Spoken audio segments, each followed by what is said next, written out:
Blouse எல்லாம் அழகழகா YouTube பார்த்து தச்சிடறோம். ஆனா நமக்கு பிரச்சனை எங்க தெரியுமா? ரேட் பிக்சிங் தான். நான் நிறைய கமெண்ட் செக்ஷன்ல பாக்குறேன், இந்த ரேட் பிக்சிங் பத்தி சொல்லி கொடுங்க அப்படின்னு. ஆல்ரெடி நம்ம சேனல்ல 2-3 நாளைக்கு முன்னாடி ரேட் பிக்சிங் பத்தி தனி வீடியோ வந்து கொடுத்திருந்தேன். நிறைய பேருக்கு பிரயோஜனமா இருக்குன்னு வந்து சொல்லியிருந்தீங்க, ரொம்ப சந்தோஷம். சோ அதையும் தாண்டி நிறைய பேருக்கு இருக்கக்கூடிய முக்கியமான ஒரு பிரச்சனை என்ன தெரியுமா? இந்த மாதிரி பேட்ச் ஒர்க் வந்து பண்றோம் அப்படின்னா பேட்ச் ஒர்க் பிளவுசஸ் எல்லாம் வந்து எவ்வளவு வந்து ரேட் பிக்ஸ் பண்றது, எவ்வளவு கஸ்டமர் கிட்ட சார்ஜஸ் சொல்றது அப்படின்றதான் டவுட். சோ எனக்குமே பிகினிங்ல அந்த மாதிரி ப்ராப்ளம்ஸ் வந்து இருந்துச்சு.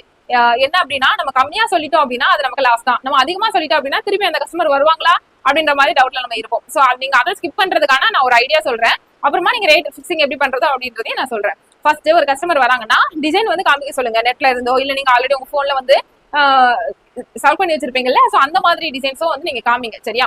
இப்போ கஸ்டமரே வந்து உங்ககிட்ட ஒரு டிசைன் தராங்க, ஒரு புது டிசைன், நீங்க இது வரைக்கும் தைக்காத ஒரு டிசைன் வந்து சொல்றாங்க அப்படின்னா அதை பத்தின எக்ஸ்பீரியன்ஸ் உங்களுக்கு எதுவுமே இருக்காது. அப்போ நீங்க அந்த நேரத்துல கஸ்டமர் கிட்ட என்ன சொல்லணும்னா, எக்ஸாக்டான ரேட்டை வந்து சொல்லக்கூடாது. இப்ப எக்ஸாம்பிளுக்கு அந்த பிளவுஸ்க்கு வந்து ஒரு 400 ரூபாய் வந்து வர வேண்டியிருக்கு, அதாவது நீங்க வந்து சார்ஜஸ் வந்து சொல்ல வேண்டியிருக்கு அப்படின்னா, அப்ப நீங்க கஸ்டமர் கிட்ட 400 ரூபாயில இருந்து 450 ரூபாய் வரைக்கும் வரும் அப்படின்றத சொல்லணும். சரியா? சோ அப்படி நீங்க சொல்ல தவறிட்டீங்க, ஒரு பிளவுஸ்க்கு எடுத்த உடனே ரேட்டை வந்து சொல்லிட்டீங்க அப்படின்னா அவங்களுக்கு வந்து அது பெரிய யோசனையில கொண்டு விட்டுரும். ஒருவேளை அந்த கஸ்டமர் இவ்வளவு ரேட்டா இது வேண்டவே வேண்டாம் அப்படின்னு ஸ்கிப் பண்றது கூட வாய்ப்பு இருக்கு. நீங்களும் வந்து அந்த ரேட்டை சொல்லிட்டு ஐயோ நம்ம அதிகமா ரேட் சொல்லிட்டோமோ அப்படின்ற மாதிரியான ஒரு ஃபீலிங்ல ஆயிடக்கூடாது. ஏன்னா ஸ்டார்டிங் ஸ்டேஜ்ல நமக்கு டக்குன்னு வந்து ரேட்டை சொல்றதுக்கு வராது. ஸோ அதை ஸ்கிப் பண்றதுக்கு அப்ராக்சிமேட்டான ரேட்டை மட்டும் சொல்லுங்க, எக்ஸாக்ட் ரேட்டை சொல்லாதீங்க. ஓகே? ஸோ அடுத்த விஷயம் பாத்தீங்கன்னா, நீங்க உங்க போன்ல டிசைன்ஸ் வந்து செலக்ட் பண்ணி வச்சுக்கோங்க.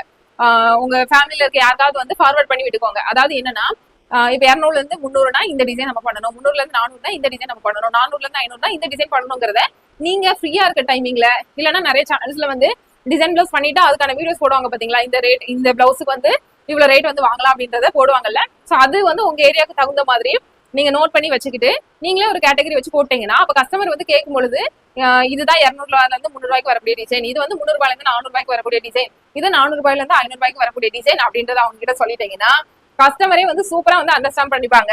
ஏன்னா அவங்களுக்கு தெரியும் இல்லையா, இப்ப சில கஸ்டமர் வந்து இந்த டிசைனுக்கு இவ்வளவு ரேட்டா அப்படின்ற மாதிரி நினைப்பாங்க இல்லையா.